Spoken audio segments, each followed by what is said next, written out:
তারেক রহমানের যে আগমন উপলক্ষে আজকে বাংলাদেশের মানুষ এখানে আজকে ৩০০ ফিট এলাকায় লক্ষ লক্ষ মানুষের সমাগম, এখানে ইতিহাসের সাক্ষী হতে পেরে আমি খুবই আনন্দিত, খুবই গর্বিত। আমি এমন একটি জায়গায় রাজনীতি করি, বাংলাদেশ জাতীয়তাবাদী যুব দলের, যেই জায়গা থেকে স্বাধীনতার ঘোষণা দিয়েছিলেন শহীদ রাষ্ট্রপতি জিয়া রহমান, চানগাঁও থেকে, চট্টগ্রাম কালুঘাট বেতার কেন্দ্র থেকে, ওই জায়গা থেকে আজকে এসেছি শহীদ রাষ্ট্রপতি জিয়া রহমানের সুযোগ্য সন্তান, দেশের আগামী দিনের ভবিষ্যৎ কাণ্ডারি জনাব তারেক রহমানকে দেখার জন্য এসেছি।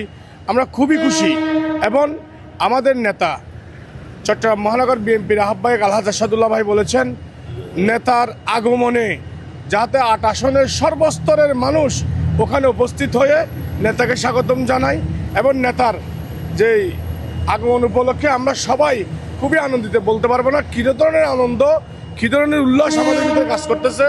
আমরা ঈদের মতো আনন্দ, ঈদের সাথে তার কিছুই তুলনা হয় না, তবে আজকের নেতার আগমন উপলক্ষে আমরা ঈদের মতো খুবই খুশি এবং বলে বোঝানো যাবে না আমরা কি খুশি হয়েছি। আমি আওয়ামী লীগকে নিয়ে, আওয়ামী লীগ যে কতটুকু খারাপ সেটা বাংলাদেশের মানুষ জানে। আমার দেশনেত্রী বেগম খালেদা জি আপনারা দেখেছেন, এই 5 আগস্ট স্বৈরাচার পতন হওয়ার পরে একটা কথা দেশনেত্রী বেগম খালেদা জি আওয়ামী লীগকে নিয়ে বলে নাই, কারণ আওয়ামী লীগের ওই চরিত্রের রাজনীতি দেশনেত্রী বেগম খালেদা জিয়া করে নাই। আমরাও তারই সৈনিক হিসেবে এবং সন্তান হিসেবে আমরা আওয়ামী লীগকে নিয়ে আলোচনা করতে চাই না, কারণ আওয়ামী লীগ যে কতটুকু নোংরা আমরা সেটা জানি।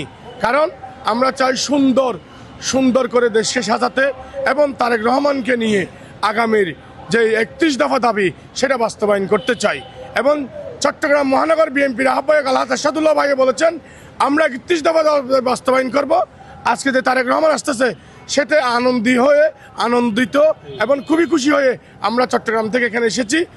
আমাদের নেতা তারেক রহমান সাহেবকে বরণ করার জন্য আমরা এখানে উপস্থিত হয়েছি এবং আজকে যারা এখানে উপস্থিত হয়েছেন, আমরা চট্টগ্রাম চানগাঁও থানা বিএনপির পক্ষ থেকে, 6 নং পূর্ব সরবরাহের পক্ষ থেকে সবাইকে ধন্যবাদ জানাচ্ছি এবং মোবারক জানাচ্ছি এখানে আসার জন্য।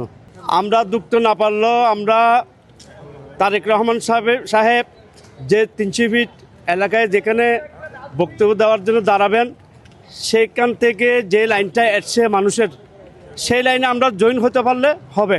তা আমরা এটা দেখতে না পারলেও অন্ততপক্ষে আমরা ওই মিটিংয়ের সাথে আমরা একসাথে একত্রিত হতে পারছি, এটা আমাদেরকে আনন্দিত।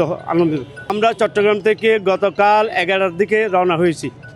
আমরা রাত্রে এখানে এই ঢাকা শহরে 3 ঘন্টা জামিয়ে পড়ছি। আজকে দেখা করতে তো পারবো না, মনে করেন এখানে আমাদের সিনিয়র নেতারা থাকবে, ঠিক আছে।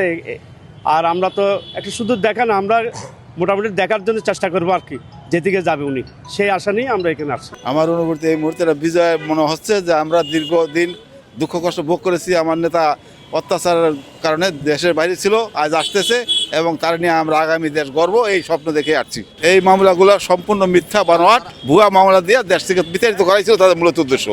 এবং এই দেশের সত্যিকার দেশপ্রেমিকদের এই বিদেশে তারাই দিয়া ওরা দেশটারে মানে শোষণ করার জন্য এই কায়দা করেছিল।